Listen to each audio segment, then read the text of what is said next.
All right, let's get it started for today. Thanks everyone for joining. This is the August edition of the Data Science on AWS Meetup. If you're not familiar with it, we run those every month if you're here for the first time. So feel free to check out the other month webinars we're running. We're always updating here on the Meetup site. We do have those chapters globally, so feel free to check in. For today, we do have an exciting topic. We're going to talk about Ray. So today, Chris will kick it off here in a little bit, giving you an overview of Ray, the Ray AI runtime on AWS as well, how you can use it with SageMaker, for example.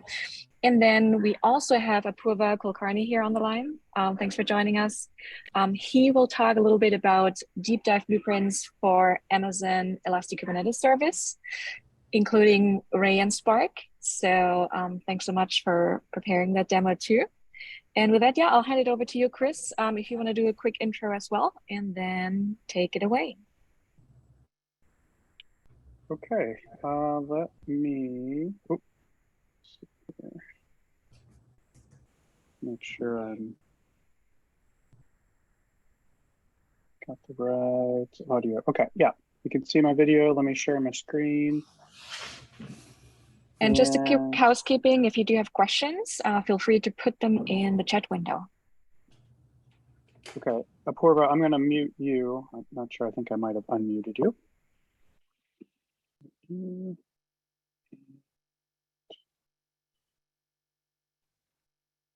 Okay.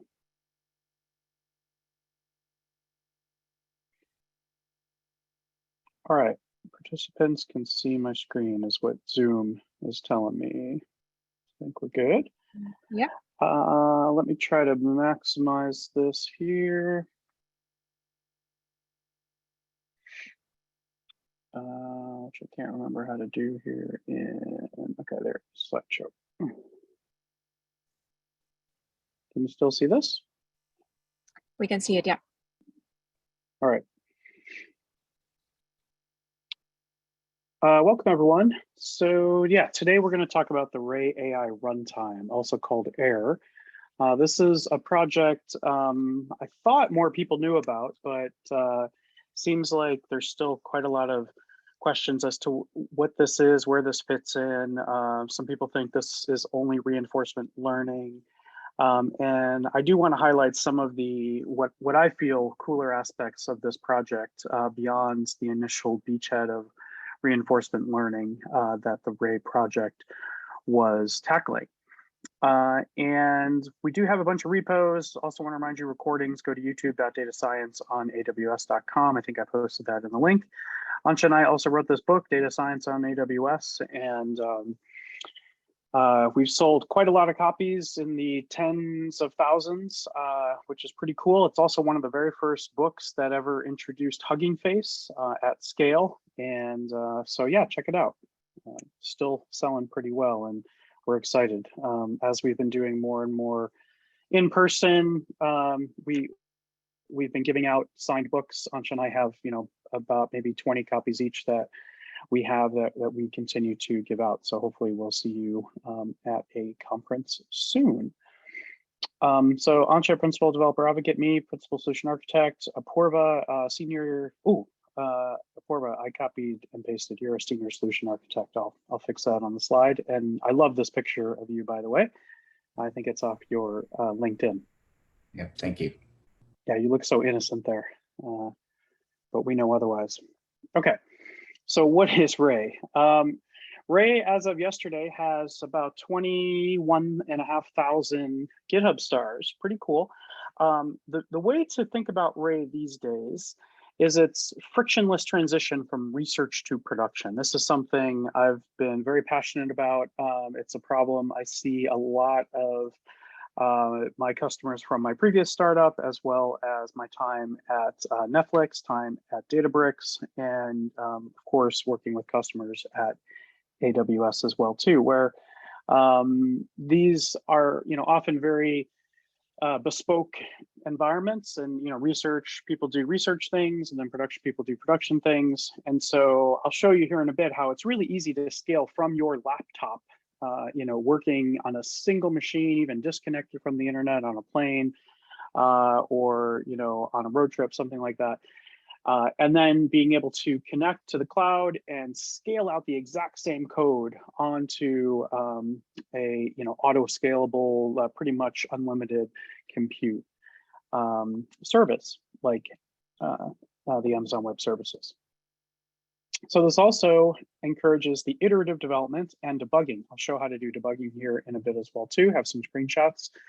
And then also the environment management. So this is something, if you've dealt with this, especially going from your laptop to production, you often have this problem of I've got these pip installs that work locally, they work on my laptop, but they don't necessarily work on the cluster when I go to scale it out.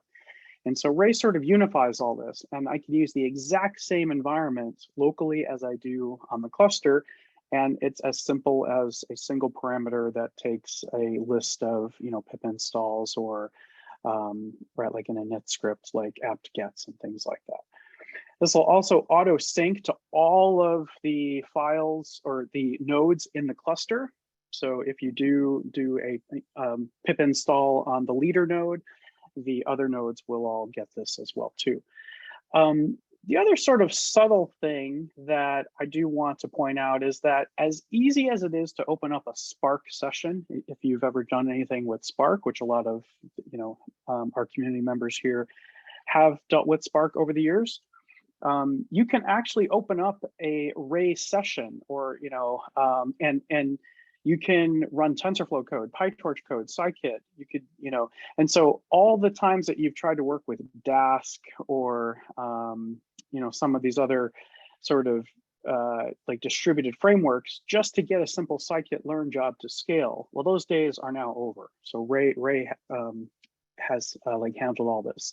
There's a fifth data point that is not on here that I thought of just earlier today, which is the ability to load data into your training jobs or your machine learning jobs in a consistent and highly optimized manner. So I do have a slide on this. It's not a bullet point here, but so said differently, there has always been the problem of loading data into our training jobs quickly. We can put the fastest GPUs or the TPUs or the Trainium chips or custom hardware, but at the end of the day, we are typically bottlenecked by the I/O, just reading the training data off of disk or streaming it from S3 or streaming it from an object store somewhere and trying to saturate these chips. And so that's really a heavy sweet spot of Ray, which is data loading. Sounds kind of silly if you've never actually tried to tune your jobs before, but that's often the bottleneck, and we'll talk about that in a bit more here. So tiny little slide here, but I do want to point out there's some projects. We'll actually talk about Modin in the upper right here, which is pandas on Ray. I guess kind of starting left to right here. There is RLlib, which is reinforcement learning on top of Ray. There's also Ray Tune, so of course traditional hyperparameter tuning. Can't really have any distributed machine learning framework these days that does not support hyperparameter tuning out of the box, so pretty cool. There's also a pretty heavy emphasis on serving models. And this was something I always loved about TensorFlow specifically, was that TensorFlow was very production first. So typically when you were training models, the idea was to put them into production. And so, there was something called TensorFlow serving. Well, now there's this project called RayServe that really unifies, how we can serve all models, including scikit-learn even, including XGBoost, including PyTorch, and of course, TensorFlow.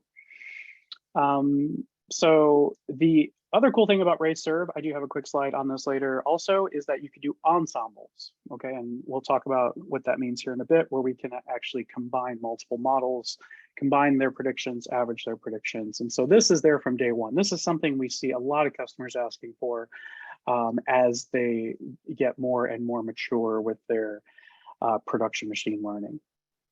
RayTrain, of course, this is really the abstraction that lets you swap in TensorFlow, swap in PyTorch. You could try start with scikit, see how far that gets you, and then, swap in some of these deep learning, and really, sort of unifies everything around the Ray API. So it's my prediction in a couple years that we will, all really be writing Ray jobs, either Ray training jobs or, data, right, like data processing or Ray tune jobs. And we'll just sort of swap in if we want to use PyTorch, TensorFlow, and it doesn't matter. It's just a matter of, swapping in a different implementation. So this is really a project that we should be paying close attention to over the next couple of years. There's a newer project called Ray Datasets, or I think maybe it's possibly just Ray Data. And this is not a competitor to Spark at the moment. I do have my thoughts on how Ray Datasets will evolve. But right now, really, the way that the project defines Ray Dataset is that it's that last mile. It's getting the data into your CPUs, into your GPUs as quickly as possible. Okay, and so said differently, Ray Datasets does not do joins. It is not a data frame abstraction like we are used to with Pandas and Spark. There are projects, like I said, Modin over here that does perform Pandas on Spark, or sorry, Pandas on Ray. That does get us closer to that. And I think we actually had a talk on this maybe last month or 2 months ago on Modin, so you could check out those the archives on the YouTube. There's also Ray workflows, and so we see this complete stack here of all the problems that we've been having over the years and how all of this now comes together under Ray. There is ML flow support for Ray, just looking at some other things, Airflow, of course, and yeah, and Ray. So Ray does sit on top of right, like AWS, Azure, Google. Also works with Kubernetes, as we will see here later on, and with a project called KubeRay. Scale from laptop to cluster. I think I pretty much already mentioned all these things, so I'll skip through this just for time's sake. But and Ray is C++ and Python native, and Python actually uses quite a lot of C++ beneath the covers. So if you ever get the question, why do people use Python for any high performance code? It's because really it's actually using C++ beneath the covers. It's just Python is a nice, binding or sort of API to use so that you don't have to deal with all the C++ beneath the code. But you can write high performance Python code as long as you are supplementing it with C++ behind the scenes. Okay, this image I like quite a lot. It tells me everything I need to know here, which is if I'm on my laptop, I'm 2% in after just 4 or 5 minutes here. If I actually run that same job on a cluster, let's say it's on AWS, I could scale it up to 72 CPUs, 5 nodes, versus 16 CPUs for one single of my MacBook here. And you see that after 4 minutes, the job is almost done over here. And I think this was training some sort of Hugging Face, probably is what I was doing here. Yeah, so here is EC2. So there's multiple ways to run Ray, like I said. So of course you can run Ray on all the cloud providers. Of course you can run Ray on Kubernetes. You can also run it, specifically, this is a YAML file that will spin up a cluster, including auto scaling, on the Amazon EC2. And here we see some of the versions here. I should probably bump these up to the latest 2.0 that's coming out, I believe, next week.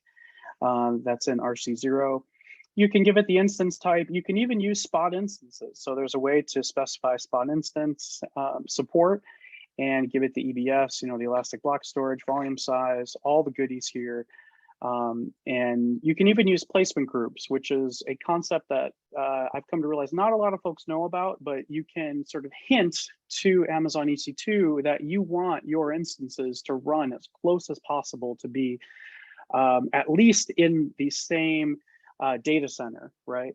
and try to get as close to a single rack on, or in that data center as possible. So if you're not familiar with placement groups and you're struggling with distributed computing and longer latencies than you would expect, or slower throughput, check out placement groups. It's just one parameter away, and your the EC2 instances will run closer together, and you can benefit greatly. Okay. And so here we see, this is actually a single cluster YAML. I've broken up into two separate parts. The first part's kind of defining the Docker image that we might want to use. We actually don't have to use Docker. We could just do everything native on the EC2 instance, which is pretty slick. We can also, there's different initialization points when you're starting up your Ray cluster. So there's sort of, right when the cluster starts, that would be the initialization command, right when the EC2 instances start, before the Docker image starts, after the Docker image starts, and of course, there's also teardown things that you could do as well. Here's where we're actually syncing data, between all the nodes here. So this is locally, and then inside of the, in this case, Docker image or the EC2 instance. Okay, high level, very high level. Just understand there's this concept called GCS. Which is Global Control Store. And so this always confuses me, because whenever I read anything about Ray and I read about GCS, I always think they're talking about Google Cloud Storage. Really, they're talking about a Ray internal concept that is this global control store. So it's sort of shared memory. Think of it like, you can get a reference to memory in the global control store that's actually living on another machine. And so there's papers on this you can certainly read. I think we have some links maybe towards the end, but just know that there's these things called raylets. If you're familiar with Kubernetes, there's that concept called a kubelet. Every node in the cluster runs the raylet, and it's really communicating with all the other raylets and the object manager and the global control store. And yeah, so that's sort of high level. Also note that there's a really slick web UI. It's called the Ray dashboard, and we will have a demo of that here in a bit. Now, here's some other goodies that I really like about Ray. From the very beginning, Ray knows that distributed computing is difficult to debug, right? If there's more than one node, at a bare minimum, I have to SSH into each node. Typically, I would have to SSH into each node and see what's going on and check the error logs. Well, Ray knows this. Ray actually has this super cool feature called Ray Cluster Dump, and this is just a command line. And it'll go out to all of the nodes. It'll pull everything down into a tar GZ we see down here, and it'll dump memory state, pulls in all the logs.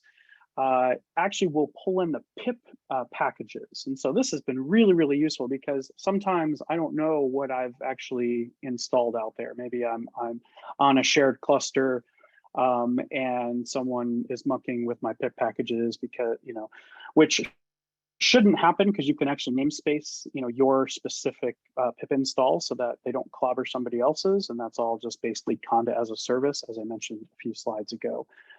Where Ray does a really good job managing Conda environments. And the other cool thing here, let me see if it's the next slide. No, I think it is a slide or two later, but there's the ability to actually debug and put distributed breakpoints into your Ray code, and it's all supported by Ray natively. Here's a quick start, and this is just showing some sample YAMLs. This is actually from the Ray documentation. I do want to highlight that we do have Ray working with Amazon CloudWatch, so you can push logs and build dashboards right alongside all of your other CloudWatch dashboards within AWS. Very convenient. Also metrics, for GPU metrics, that kind of thing. We have the EFS integration also. This is the Amazon distributed file system, the Elastic file system, which is basically cloud native NFS, and can be mounted into all of the nodes in your cluster, and they can share a file system. Auto scaling, very important. So Gone are the days of just providing, I want maximum 10 nodes and just run and, keep 9 of those 10 nodes idle until the next job comes in. Ray, from the very beginning, works with the AWS autoscaler, the Azure autoscaler, the Google Cloud autoscaler, and of course, the Kubernetes autoscaler, where you can say, here's a maximum number of nodes, here's a minimum, which could go to 0, and scale up when there's more work coming in based on some trigger metric like CPU utilization or GPU utilization, and then scale back down. So this is all built in from the very beginning. And pretty cool. Here's the Ray dashboard. This is actually showing, I believe this is the hosts. So there's 6 nodes in this cluster. Typically there's 1 leader and 5, yes, in this case, there is 1 leader and then 5 workers, and I can see memory, CPU utilization. I see that object store memory, this, sort of global storage there. I could see disk. Disk is very, very key to keep an eye on. If you run out of disk, you will typically get a cluster that just fails. And I believe that's getting better with the new 2X release that's coming out next week, Ray 2.0, where they can handle this a bit better. But earlier versions, if you hit 100% on any single node, it could potentially have taken down the whole cluster. I'm sure that that's fixed by now, but probably one of the most common complaints sort of early from folks I've been working with Ray. And here I can look at all the jobs that are happening. There's this concept called actors. If you're familiar with Java, Akka, sort of actor-based development, Ray uses that concept pretty heavily. I can look at logs across the cluster. I can even look at events. And this is actually the next generation of the dashboard. Okay, so I think I've pretty much mentioned this quite a bit here, but the ability to go from local laptop to remote cluster in just a single command, single configuration, very powerful, gives me the ability to quickly iterate, locally, get it working locally on 16 CPUs, and then scale it out to 72, 96, 128 CPUs, and quickly scale this out, and then even schedule a job. So there's sort of ad hoc Ray, I'll call it, where you're just sort of exploratory machine learning. So we'll call it EML, which is a new acronym I think I just came up with. And once you explore and sort of get the network, that neural network in place, all that, you can then scale it out and then try some other variants, scale those out, and create jobs out of these. So just to show you some of the code here, this is using PyTorch, giving it the number of workers. I'm saying each worker has 4 CPUs. In this case, I'm not using GPUs, so 0 GPUs. And it pretty much looks like any other training job, except same or similar train.py, just a couple lines of code different to use the Ray APIs and the Ray AI runtime. And that gives you then the ability to start locally and act globally. So cluster scope, Conda, let's see here. Just keep going here.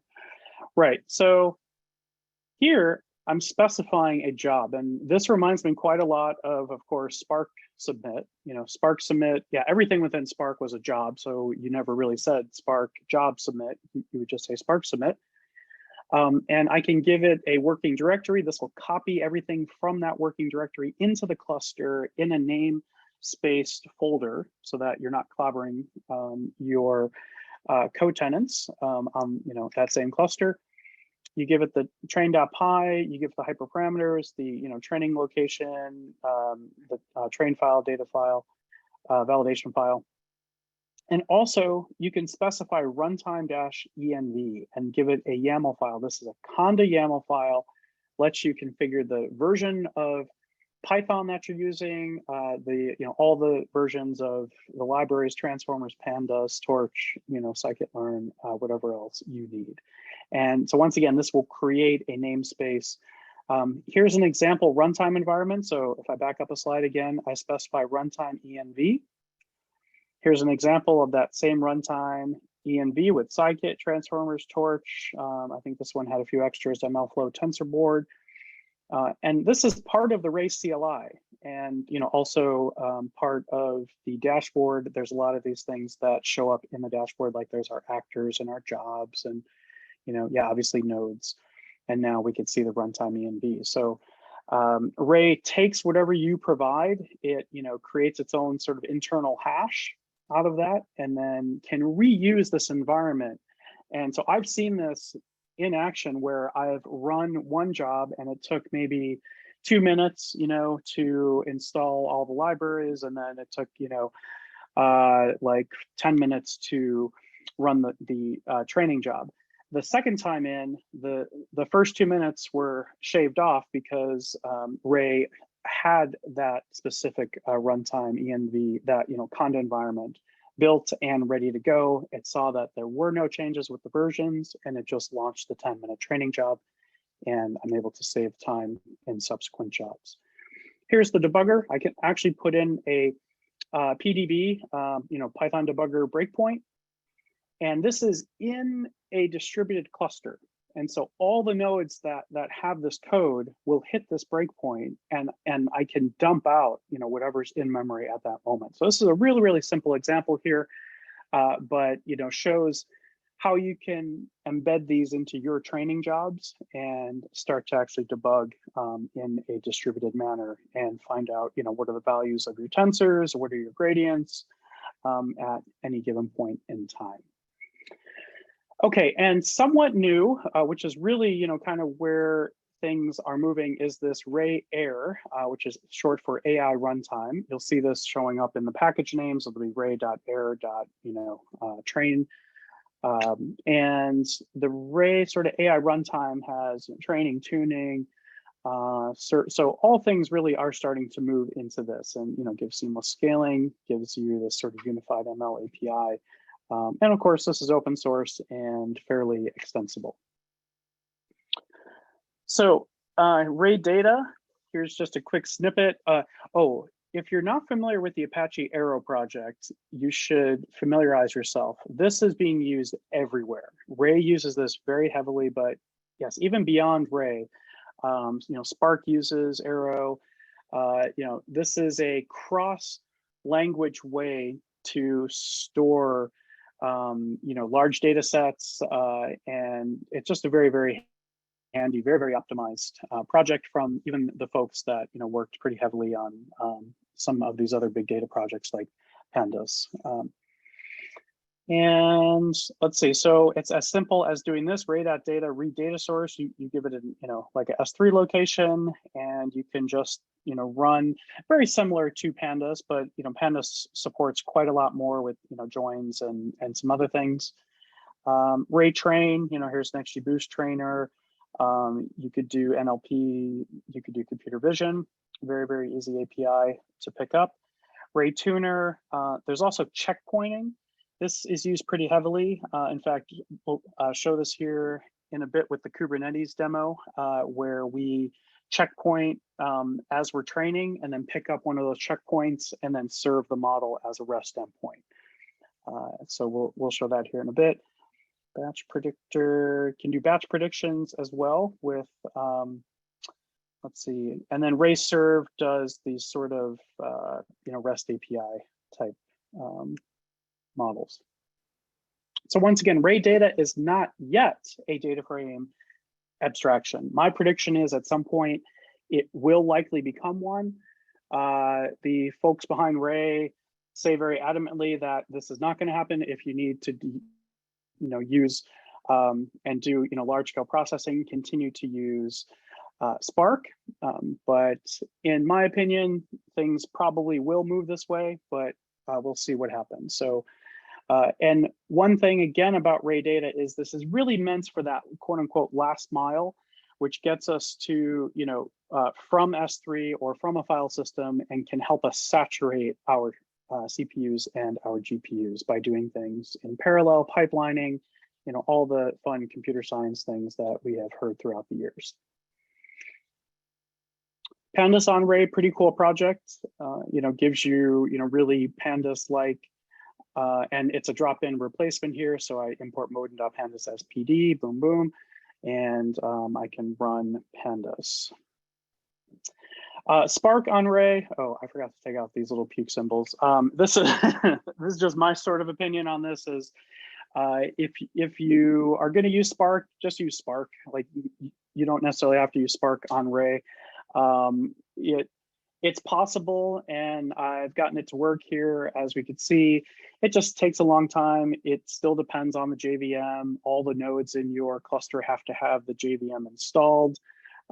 It's still fun to get to work, and it's a nice way to if you do unify around Ray, to continue to use your Spark jobs on Ray, right alongside the other like benefits of Ray, like the like local laptop to cluster scaling. But it is a little bit painful, and hence the vomit symbol there. Ray Tune. I'm not going to spend too much time here. It's typical searching. Okay, so some of you might be asking, what happened to Ray RL-lib? This is the reinforcement library. To me, this is interesting. This is used in reinforcement learning. Of course, SageMaker does support this also in our reinforcement learning. There are customers using it, but in my opinion, really where Ray is going to shine sort of over the next few years is the Ray Data project and the Ray Train, and of course Tune, and Serve. And so I always kind of think of this that similar to how the Tesla Roadster, the initial Roadster, was shiny and cool. Didn't really have a mass market. It was just way too expensive. It's a two-seater, so rules out all people with families or without disposable income.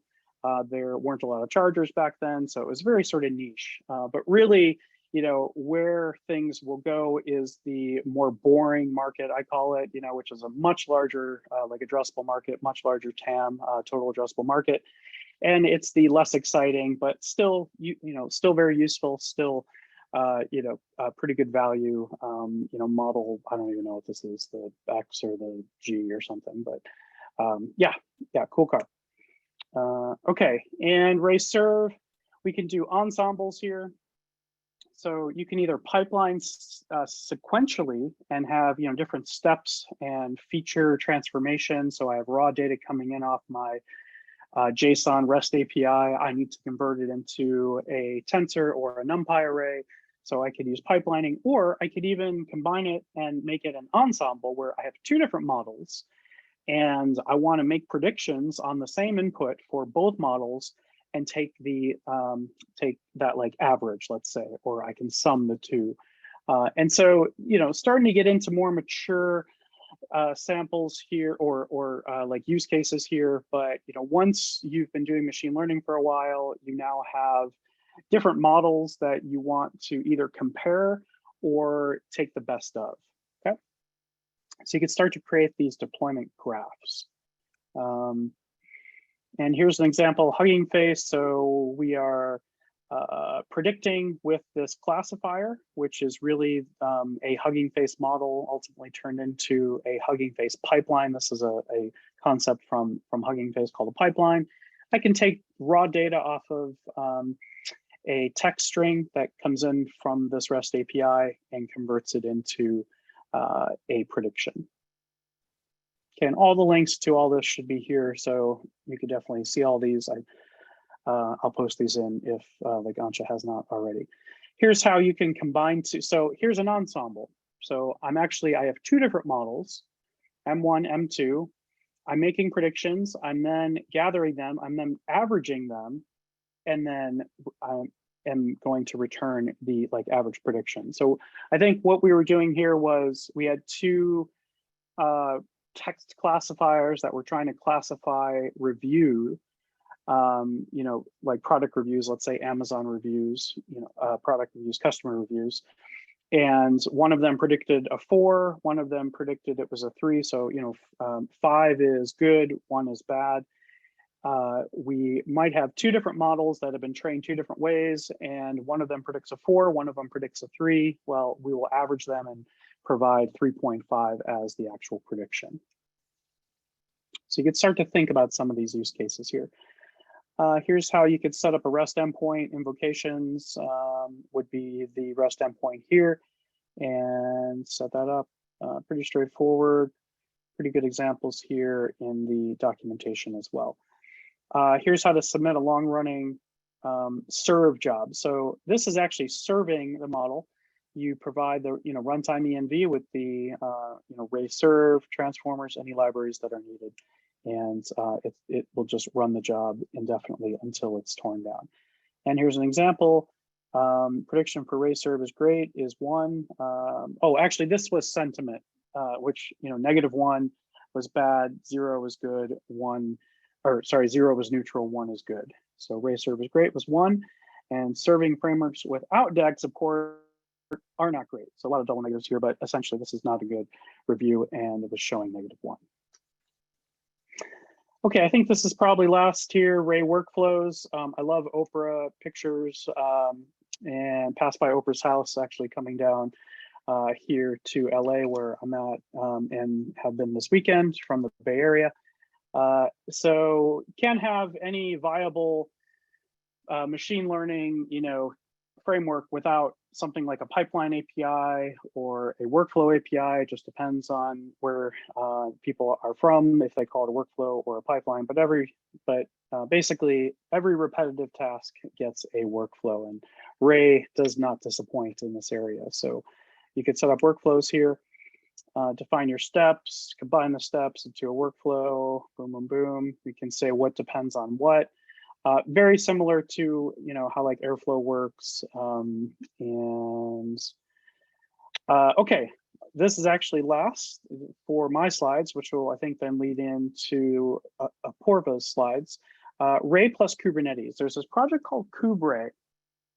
There's a really good blog post, by the way, from Shopify, not Spotify, Shopify, that sort of describes how they are using this. KubeRay is supported also by ByteDance and a few other heavy hitters, AWS. A few of us are involved in this project, and it's combining the best from Kubernetes with the best of Ray.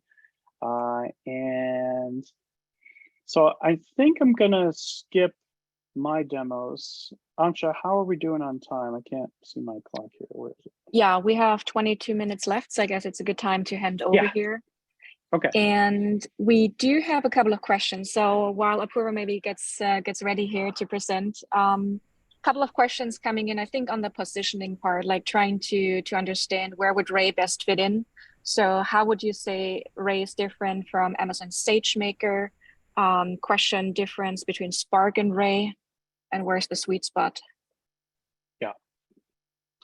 Yeah, so you can use Ray within SageMaker. SageMaker is essentially managing, the like infrastructure for you. So, and in fact, that's one of my demos, which is running a Ray job within a multi-node SageMaker cluster. It's very, very easy to do. There's a little helper that wires up the multiple nodes within the cluster, and so the examples are out there to follow.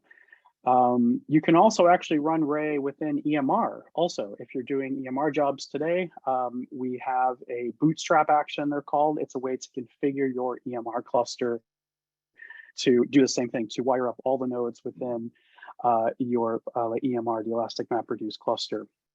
And that's where personally I've been running Spark within EMR, and then I'm able to also use Ray to take the results from my Spark job and train. So Ray versus Spark, right now they're used for very distinct situations. So you would continue to use Spark for large scale, joins and shuffles and all the things we've been doing to date.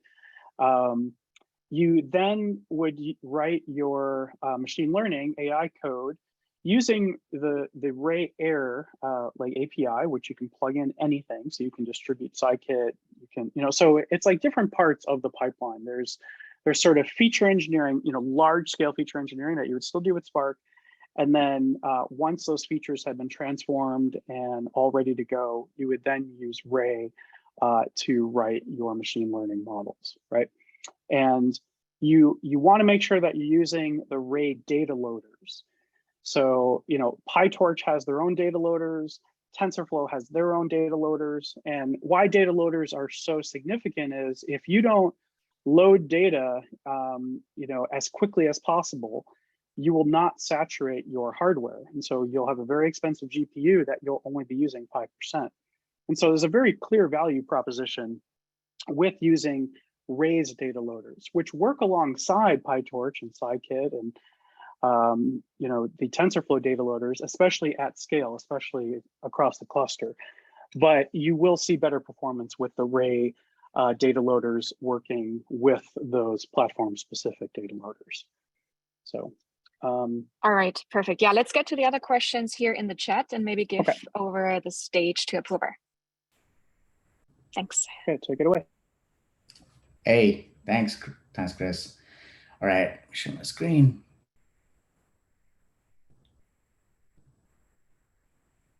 Hopefully y'all can see that. All right, my name is Apurva Kulkarni. I'm a Senior Specialist Solutions Architect for Containers at AWS. I do all things container at AWS, but specifically focus on EKS for the moment, and more specifically on this project called EKS Blueprints.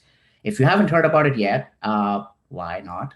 But basically it is a Terraform or a CDK-based infrastructure as code module that allows you to define complete EKS clusters. And by complete, we mean the control plane, any worker node compute that you want to configure with that, add-ons that you want to run on top of the EKS cluster for ingress, for observability, for auto-scaling, and all that good stuff, as well as for defining teams or namespaces to multi-tenant EKS clusters. So this project essentially was developed out of a consistent ask from a lot of our customers that they want to make it easier for them to deploy these complete environments and then stamp them across multiple accounts and regions. And so this is in response to that. And then along with the infrastructure as code module, we also ship the actual blueprints, which is the examples that we think are best practices or our opinion on solving a particular use case or particular scenario that you're dealing with. So this is all the list of examples that we have today. For example, we have one that's built for Ray, and I'll be showing that. And then analytics, we show you how to do Spark on EKS through different means. There's different things like if you're a game company and if you're running an Agonis game controller, we have an example on how you can do that. We have examples for GitOps and all kinds of stuff. So do check it out at your own time. I'll be posting a link in the chat in a little bit. But today I wanted to specify EKS. As Chris has mentioned, KubeRay is a project. Shout out to the KubeRay guys if you're on the chat. They've worked on this operator, which allows you to basically define Ray clusters as Kubernetes native object, as custom resources. So you can define a Ray cluster. They also have other abstractions like a Ray job or a Ray serve, which you can use to natively define Ray jobs and Ray serve, which is great. And so we use KubeRay operator to deploy an operator on a Kubernetes cluster, and then basically set up a Ray cluster. And then the demo I'll be doing is basically running a train and a serve for a model that Chris has helped develop as well. And so we'll get into that in a little bit. All right, so what I have now, I'm just going to go dive into the demo here since we don't have a lot of time. This is a Terraform code that basically uses the EKS blueprints to deploy the EKS cluster and all the associated components that it needs to run a Ray cluster. And so I'm going to kick off the Terraform apply. What this apply is going to do is basically help us deploy this Ray cluster. This is the custom resource that I took from the KubeRay example, and it basically deploys a Ray cluster. I've done some changes to it. Specifically, I've given it a service account, and this service account is associated with an IAM role. We call it IAM role for service accounts. With that IAM role for service account, now the Ray cluster is able to access certain resources in AWS. In this particular scenario, I give it a service account so that when the training job runs, it's able to do a checkpoint, and that checkpoint is stored in an S3 bucket. And when the serve runs, the serve is able to fetch that checkpoint from an S3 bucket as well. And so you need IAM permissions to be able to do that. And so this is a way on how you can associate a service account with a Ray cluster. Okay, so we have the resource created for Ray cluster. So if I do a get pods -a, we'll see that the Ray cluster is now up and running as of 30 seconds ago. A lot of these add-ons have been deployed before. So when you deploy anything in production, particularly Ray in production, you want to be able to serve, in this scenario, serve that Ray model, right? And then you want to be able to observe that Ray model. So to make our jobs easier, we deploy add-ons. In this particular scenario for ingress, so that my end users can hit that serve endpoint, I need to be able to route the traffic from internet to the Ray cluster that's running on a Kubernetes cluster.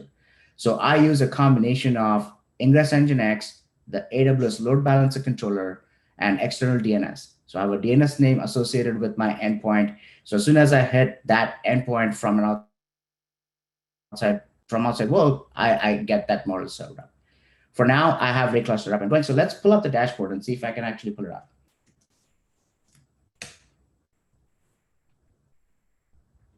Great. So now this, as I said before, this is going through external DNS, load balancer controller, Ingress Nginx, and then finally the Ray endpoint. So this is wired up for end users to be able to see the dashboard, see the jobs that they're running on the cluster, etc. Another thing that you want to do when you're running something in production is to be able to observe it at a level that will allow you to debug anything that's going on the cluster for performance or for issues that are happening in the cluster. So we set up a Prometheus stack, a Prometheus and a Grafana stack, so that you can monitor your Ray cluster. So this is done using the Helm charts that is available. We deploy it as an add-on on the cluster, and all that source code is available for you on that link that we'll be sharing. And the Kubernetes folks ship a Grafana dashboard that you can just import, and you point it to a cluster, and you get a whole bunch of metrics that you can use basically to monitor your Ray cluster. So right now there's nothing running on this cluster, so you see a lot of node data and like 0% usage. But basically so we go at the end of like running that Terraform script, we got the Kubernetes cluster, the worker nodes, Kubernetes add-on, ingress, and observability all configured. So basically getting about maybe 60 to 70% closer to running Ray in production. Right, and you may have to do more. You can use this as a starting point to get a couple of steps ahead. All right, so now that I've deployed the Ray cluster, I'm going to actually run a training job on it. And so this is a job that trains the fashion MNIST model. And so I've kicked off the job. Let's look at the pods. So this job is up and running. Let's tail the logs for this job.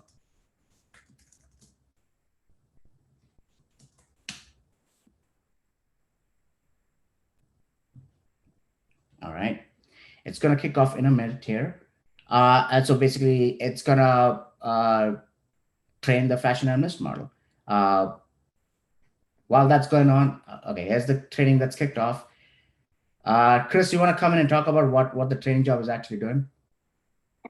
Yeah, we are, let's see, this is a women's clothing review data set, similar to the Amazon customer reviews data set. It's a bit smaller though, and has a really good license, so we could use it everywhere.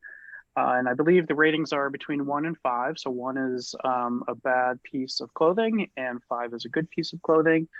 And the review is in text. And so the assumption here is that the review text will match the actual star rating 1 through 5.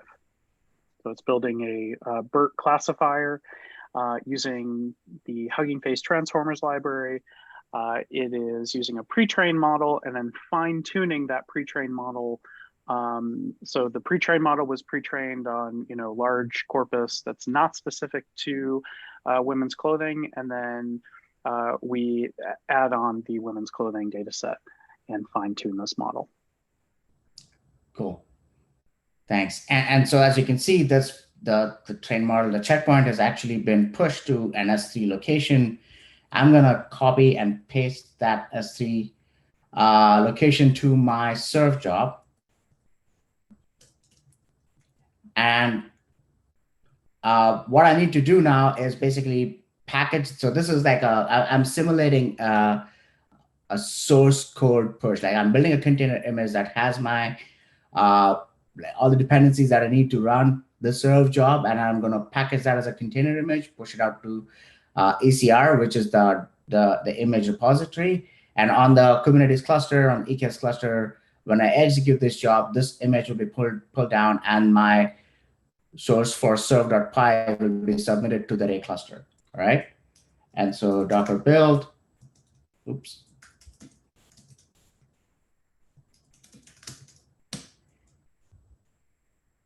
And then Docker push. So I'm pushing out my image. I've already done a lot of the work before, so it's only pushed the last change that I've done there. So once I've pushed my changes out as a package that up as a container image, I'm going to run that serve job to serve this model.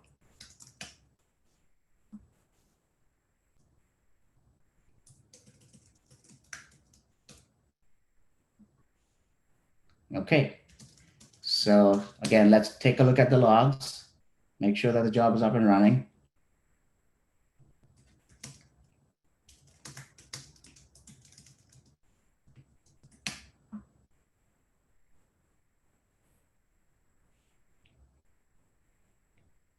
And so this serve job, as it gets submitted, is going to pull down that checkpoint from the S3 location. Remember, we've given this array cluster IAM permissions to be able to access that model from the array cluster that's running on Kubernetes. All right, so now the serve job has been submitted to the array cluster. So if we try to basically do a prediction, it's gonna give me the response, right? And so negative. So what's happening here is that Chris, you want to talk about the server? Sorry to bring you in. Yeah, for sure. So this goes back to the Ray serve that we had mentioned earlier, and this is pulling in the checkpoint. It's setting up. Oh, actually, this is sentiment also. So -1 is bad, 0 is neutral, and 1 is positive. Sorry, I was confusing it with another data set where it's 1 through 5. And it's taking in the txt query parameter that we're passing in, and it's tokenizing it. So, there's some on-the-fly feature engineering here where it's taking the raw text, it's converting it into BERT vectors. Those BERT vectors are then used in the model that's been fine-tuned to this specific data set, and it's making a prediction as to whether it's -1, 0, or 1. And what was the text coming in? Negative. That's the prediction. What was the actual? view? Yeah. So I forget what we used. There you go. Oh, this product is great. Oh yeah. This is. Yeah, I didn't train this model long enough, so this should actually be positive. But it's a pretty crappy model right now because we were just hacking it out. But yeah. With more data, with more time, this would actually predict properly. Right. And so basically, this model has been served through, again, the ingress path. The monitoring's been set up.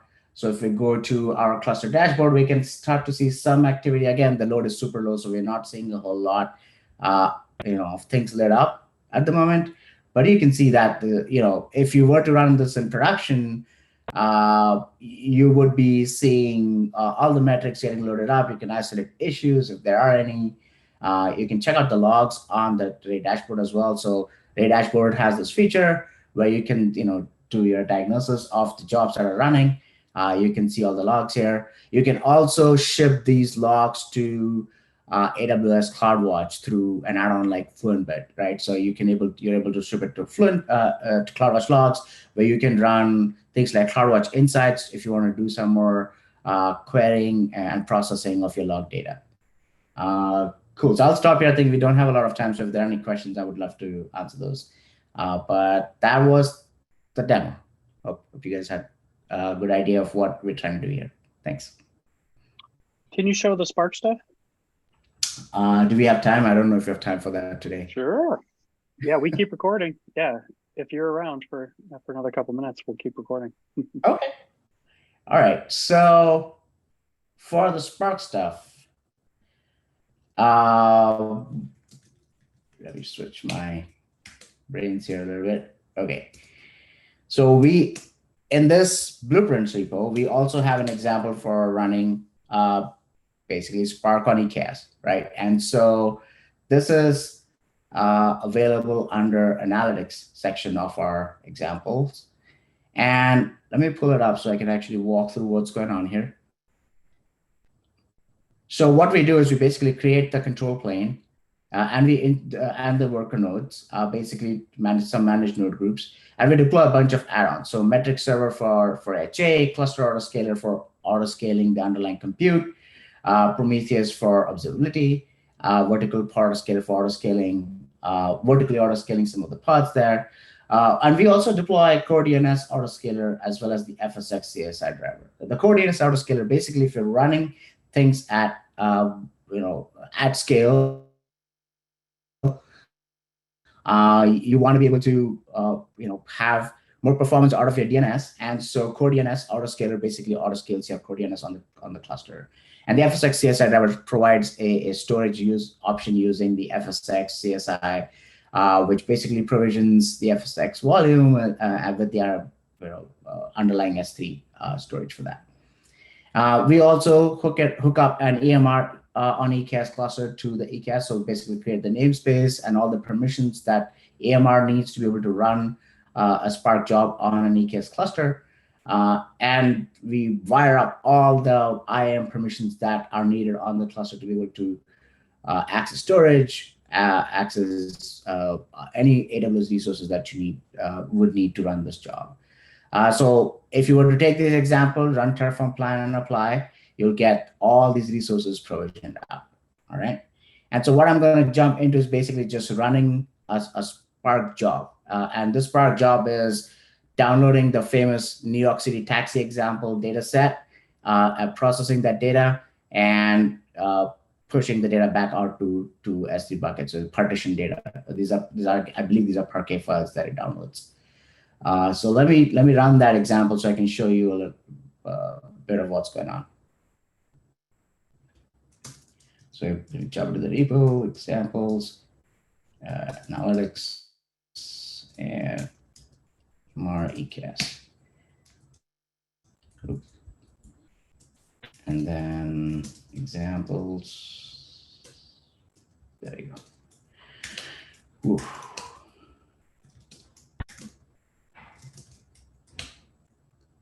All right.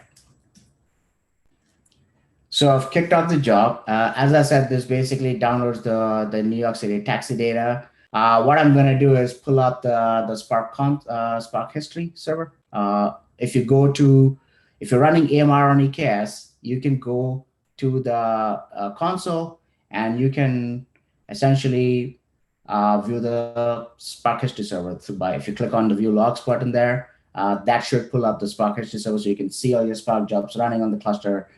What this is also going to do, I don't think we have time to see all the cool effects of running this job, but because this job needs a bunch of compute resources that the cluster did not have originally. So the cluster autoscaler is going to autoscale the underlying compute, and it's the Spark operator or the Spark driver, is going to then use the newly provisioned instances to schedule more workers onto those instances in order to complete the job.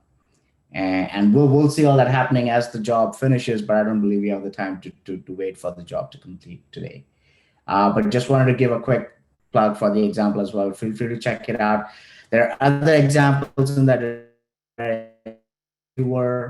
If you're not using EMR and EKS, if you're using the Spark operator, the upstream project that was developed by Google, if you're using the Spark operator on EKS cluster, we jobs as well. And it comes with a whole bunch of bells and whistles, just like this one for observability, for auto scaling. All of that is natively provided in that example. And I believe we were working on a few more examples in that area where we can show you how to do. There was a question on Carpenter. So basically, like if you want to use Carpenter to auto scale your jobs, we will be adding an example on how you can do that both with Ray and with Spark as well. So if your underlying compute is falling short of resources, Carpenter will automatically use the EC2 API to provision EC2 instances to complete those jobs. Carpenter has support for both on-demand and Spot. So if you're using Spot instances, it'll be able to use that as well. And I believe that's it, Chris. I think we can stop here. I'm happy to dive deeper into the code, but I'm not sure how much time we have. Yeah, the screen that you're showing here, so this is actually showing workers being added. So this is proof that there is auto scaling happening, right? Okay. Right. And can you show the code real quick? Did you show that already? Yeah. So the Terraform code is here. Basically, there's a main.tf, and within that example, we're running this particular code. It basically downloads the New York City taxi data, submits a Spark job to EMR on EKS API. We pass a bunch of parameters such as a logging configuration, monitoring configuration, and basically pod templates for drivers and executors, and we'll let the job run. Okay, so the actual code is that sample spark taxi-trip.py, so it's a normal. Do you happen to have that somewhere? Yeah, it's right here. Scripts. Yeah, okay. And so there's no shenanigans in here, right? This is regular Spark session. Just regular Spark. It's just, I think it's doing some partitioning of the data. This was written by a colleague of mine, so I'm not too familiar with this code. But I believe it's just downloading the data, Parquet files, and doing some partitioning and writing it back to S3. And how did you force the auto scale, just sort of logically? Yeah, so if we look at the code, basically the auto scaling is done through a combination of add-ons. So we use the metric server to get the metrics from the pods that are running on the cluster, and then we configure a cluster autoscaler to look at the metric server and scale the underlying compute. We also use vertical pod autoscaler. So if you want to vertically autoscale certain components, that's also done through the vertical pod autoscaler. So there's like a combination of add-ons that are doing this for us, basically. And so if we look at the number of instances that are now running on this cluster, I believe we've done enough. So let's see if any other instances were spun out. No, it did not. I believe the instances already were enough for the job to run. But if it needed more instances, it would have auto-scaled the cluster. Sure. And so now remind me, like, are we actually running EMR code in our cluster? Or is it just working with the EMR service? I always forget this. Oh, this is basically using the EMR containers API, Chris. So EMR on EKS has, if you want to run EMR in EKS, you run the EMR-containers API using the CLI. So if you go to the examples, let me scroll down here. So it's similar to the EKS, sorry, EMR example, right? So we basically do a job submit for Spark, and we pass the configuration for Spark of driver and executors. And this is the API we run. So to go from an existing EMR job to EMR on EKS is just like one line different. You just, I believe you just need to change your target runtime, and so it uses the existing EKS cluster, right? So we configured through Terraform, we configured a namespace and the associated permissions that EMR needs to run a job on the EKS cluster. Once you wire that up, it's a matter of just calling this API and doing the start job run command. And then did you talk about FSX at all? That's like a layer on top of S3. Yeah. So the Spark job needs some storage to do stuff locally. There are two examples that we use in the examples for one is where it uses the instance store volumes, which are the SSD volumes that EC2 instances come with, and configure that in a RAID 0 configuration so that you can get some performance out of them, additional performance out of them. And so you can either use a local storage, but that local storage and store volumes are not persistent.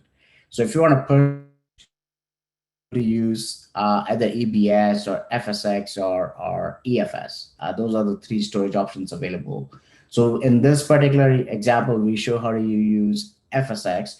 FSX is the use case for FSX is particularly in the high performance compute or where you need very good storage performance.